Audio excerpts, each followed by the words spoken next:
আসসালামু আলাইকুম এভরিওয়ান। আজকে আমি তোমাদের সাথে শেয়ার করব চুলায় তৈরি চিকেন বানের রেসিপি। আর এই চিকেন বানটা দেখতে হবে অনেক বেশি সুন্দর আর খেতে হবে অনেক বেশি মজাদার। তো চলো তাহলে দেখে নেওয়া যাক কিভাবে তৈরি করতে হয়। এবার ডো তৈরির জন্য নিয়েছি 1 কাপ পরিমাণ গরুর দুধ, দিয়ে দিচ্ছি 2 টেবিল চামচ পরিমাণ চিনি, নিয়েছি আধা চা চামচ পরিমাণ লবণ। ভালোভাবে নেড়েচেড়ে এর সাথে অ্যাড করে নেব 2 টেবিল চামচ পরিমাণ ইস্ট। এবার ইস্টটাকেও ভালোভাবে নেড়েচেড়ে মিক্স করে নেব। এখন আমি 2 মিনিটের জন্য এভাবেই ঢাকনা দিয়ে ঢেকে রেখে দেব। তো চলে আসলাম 2 মিনিট পর। এখন এর সাথে ময়দা অ্যাড করে নেব। এ পর্যায়ে এর সাথে অ্যাড করব 2 কাপ পরিমাণ ময়দা। ময়দাগুলোকে আমি চেলে নিচ্ছি।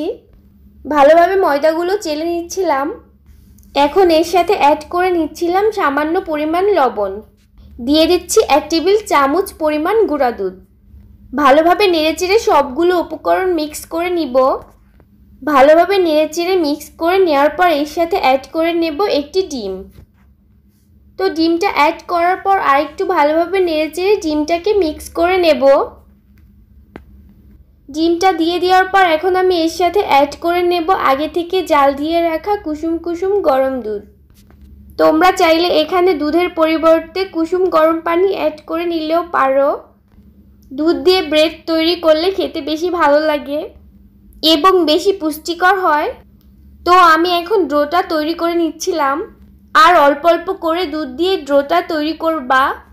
আর দেখতেই পাচ্ছ ডোটা কিন্তু এমন নরমই হওয়া লাগবে। ডোটা যত নরম হবে ব্রেডটাও ততটাই নরম হবে। তো ডোটা রেডি হয়ে গেছে। এখন আমি ডোটাকে রেস্টে রেখে দেব 2 ঘন্টার জন্য। ডোটাকে তৈরি করে এখন আমি চিকেন বানের পুরটা রেডি করে নেব। চিকেন বানের পুরটা তৈরি করার জন্য আমি এখানে নিয়েছি 1 কাপ পরিমাণ পেঁয়াজ কুচি, 1 কাপ পরিমাণ ধনিয়া পাতা কুচি, নিয়েছি 1 কাপ পরিমাণ টমেটো কুচি, আর এর সাথে নিয়েছি রসুন কুচি ও কাঁচামরিচ কুচি, আর লাগবে 1 ফালি লেবু। আর এর সাথে অ্যাড করে নেব 1 কাপ পরিমাণ চিকেন। চিকেনগুলো আমি একটু ছোট ছোট করে কেটে নিয়েছি। এতে করে খুব দ্রুতই চিকেনটা কুক হয়ে যাবে। এখন চিকেনের পুরটা কুক করার জন্য চুলায় একটি কড়াই বসিয়ে নিলাম। দিয়ে দিচ্ছি 1/2 কাপ পরিমাণ সয়াবিন তেল। তেলটা গরম হওয়া পর্যন্ত অপেক্ষা করব। তো তেল গরম হয়ে গেছে। এখন আমি এর মধ্যে দিয়ে দিচ্ছি 1 কাপ পরিমাণ পেঁয়াজ কুচি। পেঁয়াজের পরিমাণ তোমরা চাইলে আরও কিছুটা বাড়িয়ে কমিয়ে নিতে পারো। এ পর্যায়ে এর সাথে অ্যাড করে নেব রসুন কুচি। এবার ভালোভাবে নেড়েচেড়ে পেঁয়াজগুলোকে হালকা ব্রাউন কালার করে ভেজে নিব। 2 মিনিটের পর ভেজে নেওয়ার পর এর সাথে অ্যাড করে নেব কাঁচামরিচ কুচি। ভালোভাবে নেড়েচেড়ে দেব। তোমরা চাইলে কাঁচামরিচের পরিমাণটা একটু কমিয়ে বাড়িয়ে নিতে পারো। আমার তো ঝাল খেতে অনেক বেশি ভালো লাগে, এর জন্য কাঁচামরিচের পরিমাণটা একটু বেশিই দিয়েছি। সে পর্যায়ে এর সাথে অ্যাড করে নেব 1 কাপ পরিমাণ টমেটো কুচি। 1 মিনিটের মতো নেড়েচেড়ে নেব। তো পেঁয়াজের মধ্যে যখন হালকা ব্রাউন কালার চলে আসবে তখন আমি দিয়ে দিব চিকেনটা। তো সম্পূর্ণ চিকেনটা এখানে দিয়ে ভালোভাবে পেঁয়াজের সাথে হালকা করে ভেজে নেব। তো 3 থেকে 4 মিনিটের মতো চিকেনটা এখন ভালোভাবে ভেজে নেব। তো 3 থেকে 4 মিনিটের মতো ভেজে নেওয়ার পর দেখা যাবে কি চিকেনের কালারটা অনেকটাই চেঞ্জ হয়ে আসছে।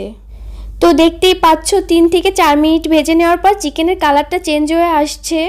এখন আমি এর সাথে অ্যাড করে নেব 1 টেবিল চামচ পরিমাণ আদা রসুনের পেস্ট। ভালোভাবে নেড়েচেড়ে চিকেনের সাথে মিক্স করে নেব। এর সাথে অ্যাড করে নেব 1 টেবিল চামচ পরিমাণ মরিচ গুঁড়া, 1/2 টেবিল চামচ পরিমাণ হলুদ। এর সাথে অ্যাড করে নেব 1/2 টেবিল চামচ পরিমাণ শাহি গরম মশলার গুঁড়া। ভালোভাবে নেড়েচেড়ে এবার সবগুলো উপকরণ একসাথে মিক্স করে নেব। এবার এর সাথে অ্যাড করে নেব 1/2 টেবিল চামচ পরিমাণ কালো গোলমরিচের গুঁড়া। দিয়ে দিব স্বাদ অনুযায়ী লবণ। দিয়ে দিচ্ছি 1 টেবিল চামচ পরিমাণ ময়দা। এবার ভালোভাবে নেড়েচেড়ে সবগুলো উপকরণ মিক্স করে নেব। এবার এর সাথে অ্যাড করে নেব 1 কাপ পরিমাণ আগে থেকে জাল করে নেওয়া গরুর দুধ। তো দুধটা দেওয়ার পর সাথে সাথে নেড়েচেড়ে নেব। আর দুধটা দেওয়ার কিছুক্ষণের মধ্যেই দেখতে পারবা যে এটা ঘন হয়ে আসবে, যেহেতু এখানে ময়দা দেওয়া হয়েছে। তো এ পর্যায়ে এর সাথে দিয়ে দিব 1 কাপ পরিমাণ ধনিয়া পাতা কুচি। এবার ভালোভাবে নেড়েচেড়ে ধনিয়া পাতা কুচি মিক্স করে নেব। যেহেতু এটা ঘন হয়ে আসছে তো অনবরত এটাকে নেড়েচেড়ে নিতে হবে, তা না হলে নিচে লেগে যেতে পারে।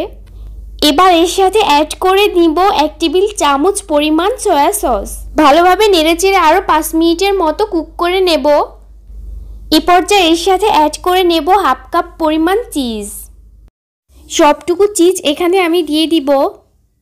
এরপর ভালোভাবে নেড়েচেড়ে চিজটা মিক্স করে নেব। একটু বলক আসার পর দেখতে পারবা এটা আরও অনেক বেশি ঘন হয়ে গেছে। তো এখন আমি এর সাথে দিয়ে দিব 1 টেবিল চামচ পরিমাণ টমেটো সস।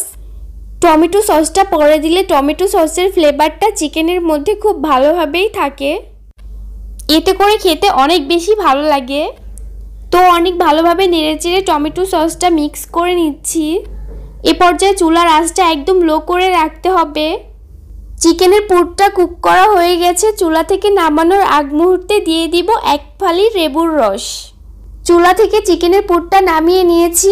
দেখতেই পাচ্ছ কতটা সুন্দর হয়েছে দেখতে, দেখে লোভনীয় লাগছে, খেতেও অনেক ভালো লাগবে। আর এরই মাঝে ডোটা অ্যাক্টিভ হয়ে ফুলে পুরো ডাবল হয়ে গিয়েছে। আমার প্রায় 2 ঘন্টার মতো লেগেছে এই ডোটা ফুলতে। এবার হাতের সাহায্যে ভিতরে যে বাতাস ঢুকে আছে সেটা আমি বের করে দিব। আর ডোটাকে আর একটু সময় নিয়ে ভালোভাবে মেখে নিচ্ছি। ডোটা যদি তোমাদের কাছে একটু স্টিকি লাগে তাহলে সামান্য পরিমাণ ময়দা নিয়ে নিতে পারো। এবার ডোটা মথে নেওয়ার পর বুঝতে পারবে যে আগে থেকেই একটু স্টিকি ভাবটা কমে আসছে। তো দেখতেই পাচ্ছ স্টিকি ভাবটা অনেকটাই কমে গিয়েছে। এবার আমি ডোটাকে কয়েক টুকরো করে ভাগ করে নিচ্ছি। তোমরা তোমাদের পছন্দ মতো সাইজটা ছোট বড় করতে পারবা। তো আমি ডোটাকে কয়েক টুকরো করে নেওয়ার পর একটা অংশ নিয়ে এভাবে হাত দিয়ে চেপে চেপে বড় করে নিচ্ছি। সাইডগুলো একটু পাতলা করে নিচ্ছি আর মাঝখানটা একটু মোটা থাকবে। একটু ছোট একটা রুটির মতো করে নিচ্ছি। তো হাতের সাহায্যে চেপে চেপে ডোটাকে একটু বড় করে নিচ্ছি। এতে করে ভিতরে চিকেনের পুরটা ভরতে সুবিধা হবে। ভালোভাবে আঙ্গুলের সাহায্যে চেপে চেপে ডোটাকে বড় করে নিচ্ছিলাম। তোমরা দেখতেই পাচ্ছ ডোটা অনেকটা বড় হয়ে গেছে। এখন আমি এর মধ্যে চিকেনের পুরটা দিয়ে দিব। পুরের পরিমাণটা তোমরা তোমাদের পছন্দ মতো দিবা, যে যতটুকু পুর খেতে চাও। এখানে আমি প্রায় 2 টেবিল চামচ পরিমাণের মতো পুর দিয়ে দিচ্ছিলাম। তো চিকেনের পুরটা দেওয়া হয়ে গেছে। এখন আমি বানের শেপটা দিয়ে দিব। স্ক্রিনে দেখে দেখে তোমাদেরকে বুঝে নিতে হবে কিভাবে আমি ডোর শেপটা দিয়ে দিচ্ছি। সাইড থেকে ডোটাকে টেনে টেনে এনে উপরের মুখটা বন্ধ করে দিতে হবে, যাতে করে কোনো দিক থেকে পুরটা বের হয়ে না আসতে পারে। খুব ভালোভাবে সিল করে দিতে হবে মুখটাকে। আশা করছি তোমরা স্ক্রিনে দেখে বুঝতে পারছো।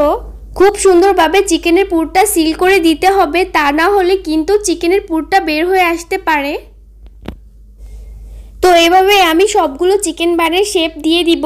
এবার আমি এগুলোকে রেস্টে রেখে দেব 15 মিনিটের জন্য পাতলা কাপড় দিয়ে ঢেকে। এতে করে বানটা একটু সেট হয়ে ফুলে উঠবে। আর ঢেকে দিতে হবে অবশ্যই, যাতে করে বাতাস লেগে উপরটা শুকিয়ে না যায়। প্রায় 15 মিনিট পর কাপড়টা সরিয়ে নিলাম। আর দেখতেই পাচ্ছ আগের থেকে সাইজটা অনেকটা বড় হয়ে গিয়েছে। এবার আমি এগুলোকে তুলে নিয়ে যাচ্ছি তেলে ভাজার জন্য। চুলায় প্যান বসিয়ে দিচ্ছি। দিয়ে দিচ্ছি 2 কাপ পরিমাণ সয়াবিন তেল। তেলটা গরম হওয়া পর্যন্ত অপেক্ষা করব। তেলটা অতিরিক্ত গরম করা যাবে না, আবার একেবারে গরম না করেও তেলে দেওয়া যাবে না। হালকা কিছুটা গরম হয়ে যাওয়ার পরে চুলার আঁচটা মিডিয়াম লোতে রেখে এই বানগুলোকে একটু সময় নিয়ে ভেজে নিতে হবে। আর একসাথে অনেকগুলো ভেজে নেওয়া যাবে না, তাহলে কিন্তু একটার সাথে আরেকটা লেগে যেতে পারে। এটা তেলে দেওয়ার পরে কিন্তু সাইজে ডাবল হয়ে যাবে। একটা সাইড হয়ে যাওয়ার পরে উল্টে দিতে হবে। একইভাবে চুলার আঁচটা কম করে এই সাইডটাও ভেজে নিতে হবে। এরই মাঝে দুটো সাইডই ভাজা হয়ে গিয়েছে। এবার আমি তেল থেকে তুলে নিচ্ছি আর বাকিগুলো একইভাবে ভেজে নেব। তৈরি হয়ে গেল আমার চিকেন বান। কোনো ধরনের বেকিংয়ের ঝামেলা ছাড়াই কত সহজে তৈরি করা যায় সেটা তো দেখেই নিলা। এখন তোমাদেরকে একটা ছিঁড়ে দেখাচ্ছি, দেখতেই পাচ্ছ কতটা সফট হয়েছে আর ভিতরটা কেমন হয়েছে সেটাও একটু দেখিয়ে দিলাম। আর ভেতরটা দেখেই বুঝতে পারছো কত সুন্দর এটা ফুলেছে আর একদম সফট হয়েছে। আর এটা খেতে কিন্তু অসম্ভব মজা হয়ে থাকে। আমি আশা করছি আজকের রেসিপিটি তোমাদের অনেক ভালো লেগেছে। তাহলে আজকের মতো বিদায় নিচ্ছি। আল্লাহ হাফেজ।